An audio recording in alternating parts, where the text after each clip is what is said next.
The dreams are horribly vivid. This is the last time he will see them come out and fall apart, like lightning in June or a twinge of pain at sunrise, being driven mad by the slightest shadow of dawn. The night is not pleasant. He pinches his eyes thoughtfully as he thinks fast and looks around nervously.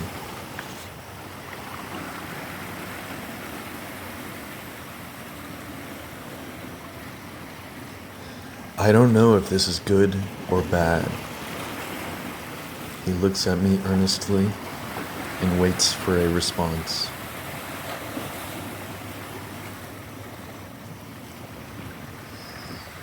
He looks at me earnestly and waits for a response.